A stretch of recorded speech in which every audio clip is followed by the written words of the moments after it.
Assalamualaikum warahmatullahi wabarakatuh.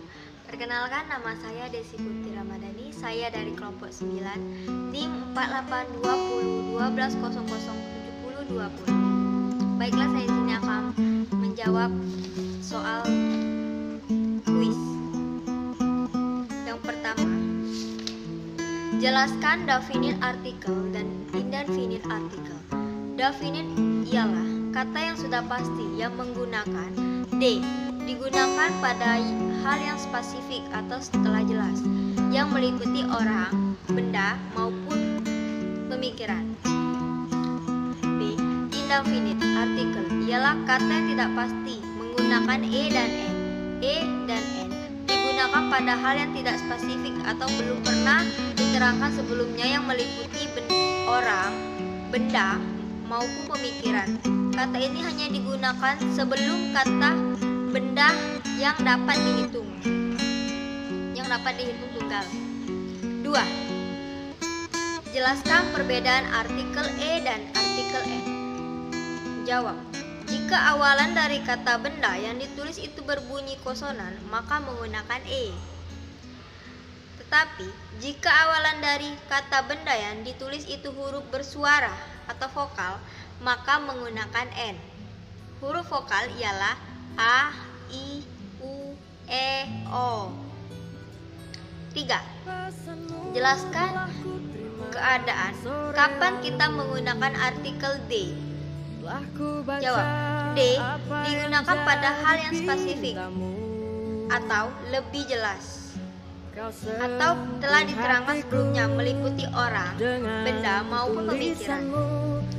D digunakan sebelum kata benda yang tidak pasti. 4. Berikan masing-masing 5 contoh artikel E, N, dan D. For example, E-car, E-chair, E-gel, E-face, orange, E-cat. For example, N orange, N umbrella, N apples, and eggs. For example, D car, D baby, D henny, D cat, D ball. 5. Jelaskan yang dimaksud dengan adverb of frequency. Jawab. Adverb of frequency ialah kata keterangan yang mengubah atau memenuhi arti kalimat dengan memberitahu kita seberapa sering atau seberapa sering sesuatu terjadi, didefinisikan sebagai kata keterangan frekuensi. 6. Sebutkan 5 macam adverb of frequency. Yang pertama, selalu gunakan kata keterangan frekuensi untuk membahas seberapa sering sesuatu terjadi. 2. Kata keterangan frekuensi sering digunakan untuk menunjukkan kegiatan rutin atau berulang. Jadi, kata keterangan sering kali digunakan dengan present simple tense. 3. Jika kalimat hanya memiliki satu kata kerja, tempatkan kata keterangan frekuensi di tengah kalimat sehingga ditempatkan setelah subjek, tetapi sebelum kata kerja. Misalnya, Tom tidak pernah terbang, dia selalu naik bus. 4. Jika sebuah kalimat mengandung lebih dari satu kata kerja, tempatkan kata keterangan frekuensi sebelum kata kerja utama, atau mereka sudah sering berkunjung ke Eropa. 5. Saat menggunakan kata keterangan frekuensi negatif atau dalam membentuk pertanyaan, letakkan sebelum kata kerja utama. Misalnya, apakah Anda biasanya bangun larut malam? 7. Di mana letak adverb of frequency pada kalimat positif? Contohnya, Tom, you, Zoe, guess, work, buy car. Kalimat positifnya ialah di ujung, yang lapar. 8. Berikan contoh kalimat yang menggunakan adverb of frekuensi baik kalimat positif, negatif, dan interrogatif. Kalimat negatif ialah Rama rajin menabung. Kalimat negatif, Rama tidak pernah menabung. Kalimat interrogatif ialah kenapa Rama tidak suka menabung? 9. Jelaskan yang dimaksud dengan simple present tense. Simple present tense merupakan kalimat sederhana yang digunakan untuk menjelaskan suatu kegiatan sehari-hari atau kebiasaan sehari-hari. Present tense juga menyatakan jelaskan yang dimaksud dengan simple present tense. Simple present tense merupakan kalimat sederhana yang digunakan untuk menjelaskan suatu kegiatan sehari-hari atau kebiasaan sehari-hari. 10.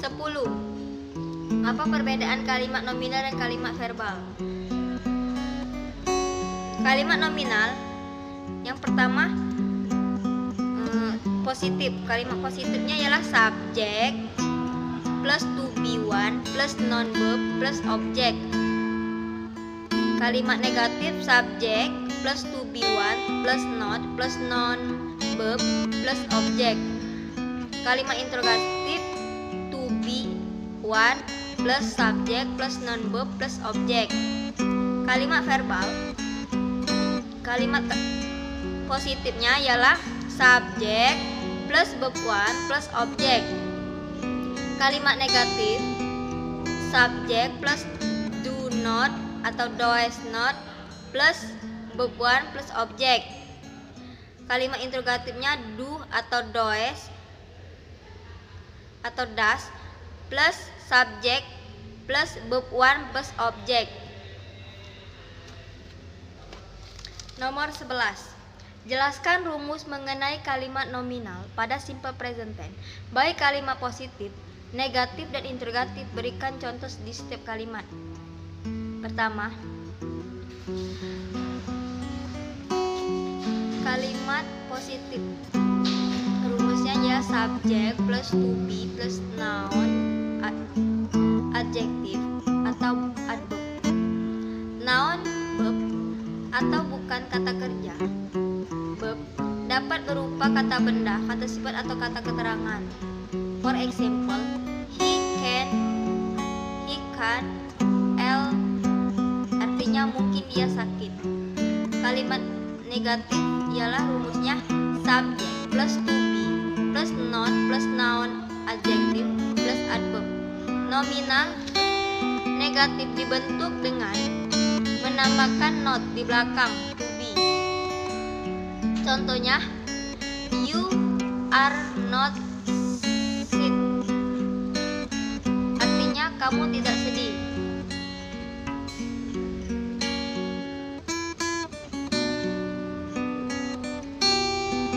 Kalimat interrogatif rumusnya to be plus subjek plus noun adjektif plus adverb. Kalimat nominal ini dibentuk dengan to be di awal kalimat. Contohnya, are you sad? Artinya, apakah kamu sedih? 12. Jelaskan rumus mengenali kalimat verbal pada simple present tense. Baik kalimat positif, negatif, dan interrogatif. Berikan contoh di setiap kalimat. Jawab. Kalimat positif ialah subjek plus verb one plus object. For example, I read a letter every day. Artinya saya menulis surat setiap hari. Kalimat negatifnya ialah subjek atau do not atau does not plus verb one plus object. Contoh, for example, I do not read a letter every day. Saya tidak menulis surat setiap hari. Kalimat interrogatifnya do atau does plus subject plus verb one. For example-nya ialah do I read a letter every day. 13. Jelaskan perbedaan penggunaan do dan does. Do digunakan untuk subjek I, you, we, dan they. Does digunakan untuk subjek she, he, it. 14. Jelaskan perbedaan penggunaan verb yang ditambahkan dengan s atau es dan yang tidak ditambahkan dengan atau s. Untuk subjek jamak maka tidak perlu ada tambahan akhiran s pada verbnya. Sedangkan untuk subjek tunggal maka pada verbnya terdapat tambahan akhiran s. Untuk subjek I dan you tetap tidak ada tambahan akhiran s.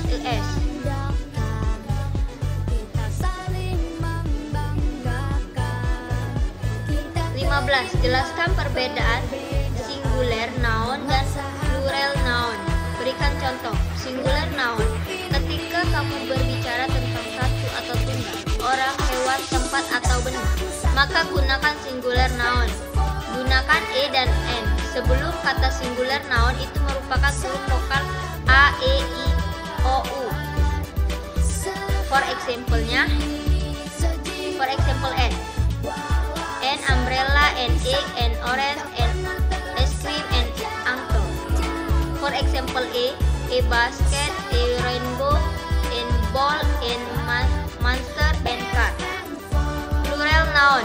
Plural noun dibuat dengan menambahkan akhiran s. Beberapa ada juga yang menggunakan akhiran es dan ada juga menggunakan akhiran ies.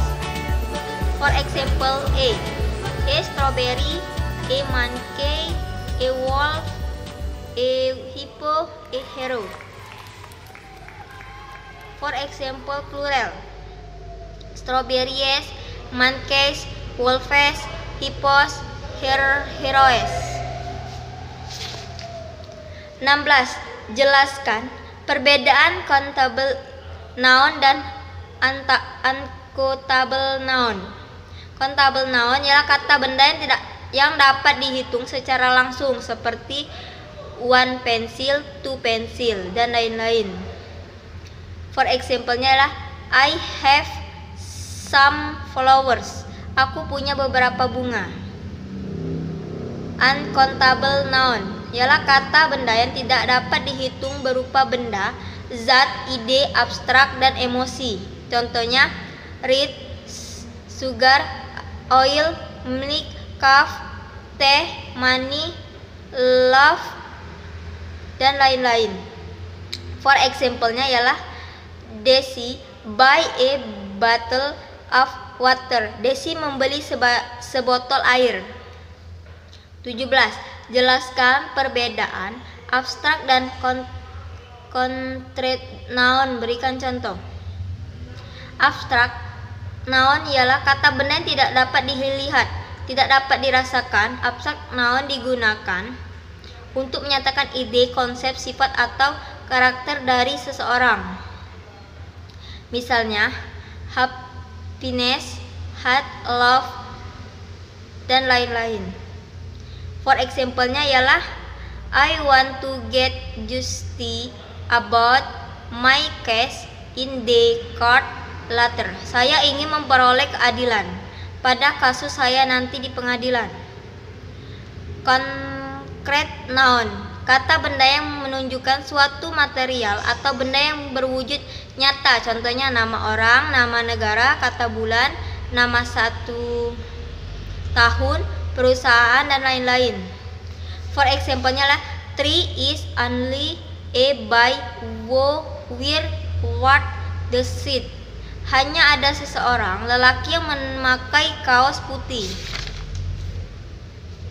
18. Jelaskan perbedaan proper noun dan common noun dan berikan contoh. Proper noun ya kata benda, nama orang yang tertentu atau secara spesifik, tempat atau benda. Kata ini selalu diawali dengan huruf kapital. Contohnya Alibaba, Valerian, Derek Jeter, namamu, dan nama temanmu, dan lain-lain. Common noun ialah kata benda yang menunjukkan pada orang, hewan, tempat, atau benda. Penggunaan kata untuk orang di sini menunjukkan orang secara umum. Contohnya aktor, pengacara, hakim, bayi, dan laki-laki. Dan 11. Jelaskan 8 macam WH question dan berikan contoh masing-masing. A. What artinya apa? Digunakan untuk menanyakan informasi tentang sesuatu atau seseorang. Contohnya, what is your name? B. Where artinya nama. Di mana? Digunakan untuk menanyakan tempat atau lokasi. Contohnya, where is your name? C. Why artinya kenapa. Digunakan untuk menanyakan alasan. Contohnya, why did you came late? D. When artinya kapan. Digunakan untuk menanyakan waktu. Contohnya, when will you give my book back? E. Who artinya siapa. Digunakan untuk menanyakan orang. Contohnya, who is your favorite actor? F. Which artinya pilihan. Digunakan untuk menanyakan pilihan. Contohnya, which one do you like? G. Whom digunakan untuk menanyakan seseorang sebagai objek. Contohnya, whom did you meet yesterday? Was artinya digunakan untuk menanyakan kepemilikan benda. Contohnya, was big this? How artinya bagaimana. Untuk menanyakan usia, cara, jarak, jumlah, harga, durasi, dan frekuensi. Contohnya, how to make an omelette.